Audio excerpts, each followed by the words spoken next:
Okay everyone, before we get to it, I want to let you know that I'm in the process of recording a much longer than I thought video analyzing a single quest line from The Witcher 3. After getting myself pretty hyped reading about Cyberpunk 2077 during E3, I started playing The Witcher again, and the writing in the Bloody Baron quest line was so good, I had to do a video on it. I've also got a video in the works about a few cool little games I got during the Steam Summer Sale, and I've got stuff on Dead Space 2, Borderlands 2, and Mass Effect rolling around the old brain. I'm also going to do a Destiny 2 video about only heroic strikes and how terrible they are. But today, let's talk about Fallout 76 real fast. The game that looks like a Fallout game, and which Bethesda keeps saying is a Fallout game, except when they point out just how much it's really not a Fallout game. As always, if you like what I have to say, or how I sound saying it, like, comment, yada yada yada.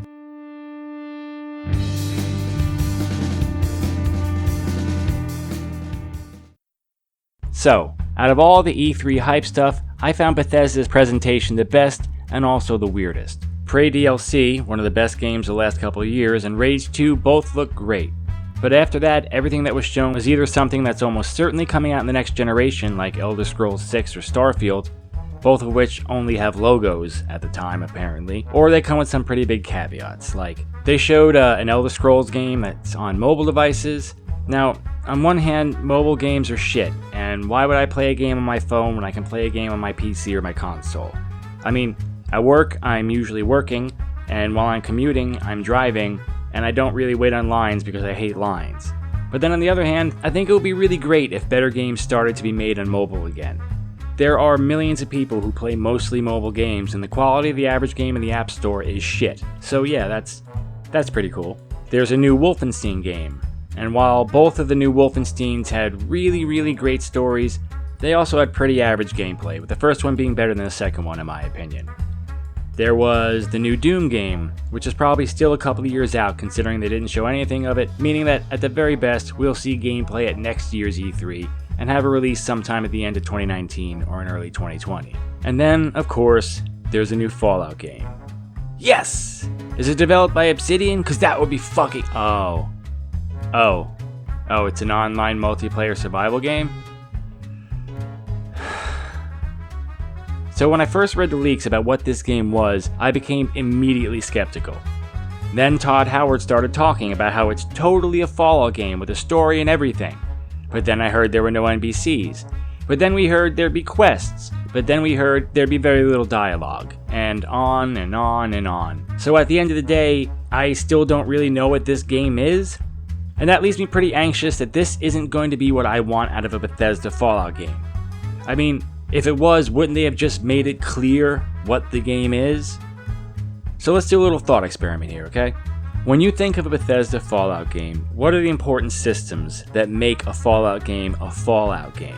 If you're anything like me, you'll have a short list in your head right now. A large open world, a heavy focus on exploration, hundreds of NPCs to talk to, lots of side quests, lots of dialogue options and conversations, a story that requires you to pick a faction. You'll probably think of the VAT system, of great environmental storytelling, RPG progression systems, companions. Way down the list will you probably start thinking about FPS combat. You certainly aren't thinking about online multiplayer combat. Even in Fallout 4, where the series had its best FPS gunplay ever, it still only rose to the level of decent. And from everything we've heard, this game will not have NPCs. It won't have a central focus on story. It won't have dozens of narrative side quests. It won't have factions to ally with or oppose. It won't have companions. It won't have dialogue. It won't have the VAT system. Is that still even a Fallout game? What I'm getting at here is, when I think of a Fallout game, quests, story, and conversation are foundational elements of the game. When I told my wife about Fallout 76 and I said, well, it's not going to have any conversations, she said, isn't that what the whole game is? Hell, you can create entire builds based around charisma and speech if you want. When I want to play Fallout, that's what I'm thinking about. I'm thinking about the dozens and dozens of interesting little side quests and characters. The lack of a good dialogue system was one of the great disappointments of Fallout 4, but the solution to that was a better dialogue system, not a Fallout without it. Does anybody play Fallout mainly for the combat? If this game was just Fallout 5 with the ability to play with other players, I would be fine with that. but I'm not convinced that this is going to provide anything like the experience I expect from a Bethesda Fallout game, or any of Bethesda's big RPG games. Now it's true that the moment-to-moment gameplay loop of Fallout 76 may be quite similar. A big part of Fallout's appeal is certainly wandering the wasteland, exploring and finding interesting little things. And certainly the text and audio logs are always a big part of the game's appeal. But meeting characters is at least as important as reading text logs, and completing interesting quests for interesting characters is half of what drives the player exploration. I'm just not sure how much I'd really be driven to explore a Fallout world without a compelling main quest to push me through it. And a Fallout game without NPCs or dialogue, or companions, or a focus on interesting stories sounds like a game with at least half of its appeal missing. There are an awful lot of multiplayer games in the market, and almost all of them have rock-solid combat as their main feature. Fallout has never been more than a passable FPS. In fact, I went back recently and started playing through Fallout 4 again, and the combat has not aged well.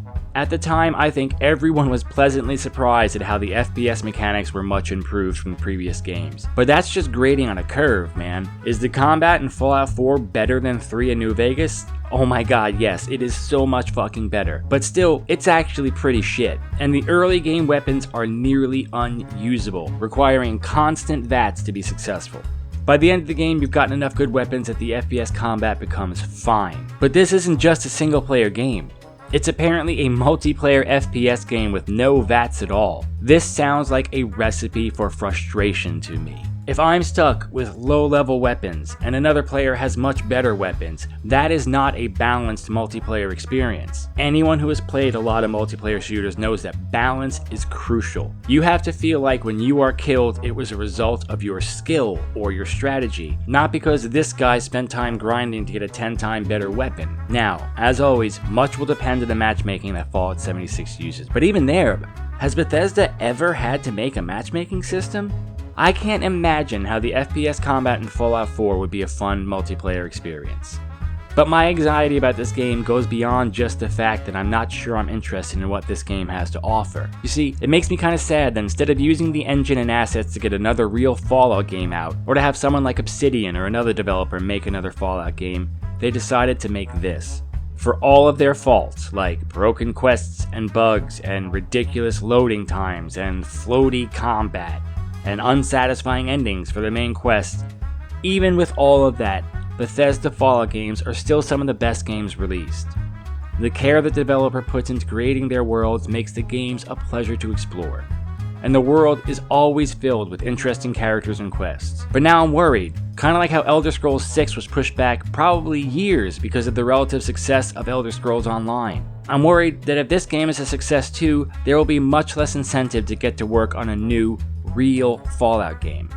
Bethesda's Fallout games are notorious for being played for years by players. There are tons of YouTube channels that still exist mainly to play and talk about Fallout 3, Fallout 4, Skyrim, and New Vegas. So if Bethesda can put less effort into making a Fallout game by having much less writing, animation, and voice acting to do, while simultaneously being able to monetize the game for years after release, it seems like a real possibility that this game will mean Fallout 5 comes much later than it otherwise would have. If people like this game, if they play it and dump money into it, that sends a message to Bethesda. It says they can make the same amount of money off of a Fallout game with much less work and investment required. They don't even have to start developing the next one until this one isn't selling any more power armor skins. Bethesda, rightly, takes a long time to make their big games. It looks like Elder Scrolls will skip an entire generation. And if this game succeeds, it's quite likely that Fallout 5 will be a very long time away. Now all that said, I'm going to buy and play the game out of curiosity if nothing else. And maybe I'll like it, but honestly, I have never really understood the people who said a Fallout MMO was something they wanted, or a multiplayer Fallout game. Fallout is a big, messy, single-player RPG. The loneliness of being in the world is half of the appeal. It's a game that revolves in great part around talking to NPCs and completing interesting story missions. I have never turned on a Bethesda game, really any Bethesda game ever, because it was all that fun to shoot things in them. So a Fallout game that has no NPCs, no stories, and has the possibility of other players coming along and killing me while I'm enjoying exploring the world, it just doesn't sound fun to me. And worst of all, it has the possibility of changing the way Bethesda thinks about Fallout. If this succeeds, does that mean we get a multiplayer Elder Scrolls? Bethesda is one of the last developers that is fully committed to deep, large, single-player games. It feels like this could be the start of Bethesda losing a little bit of what makes them special, and that makes me nervous. Hopefully they prove me wrong. Alright, bye. See you soon.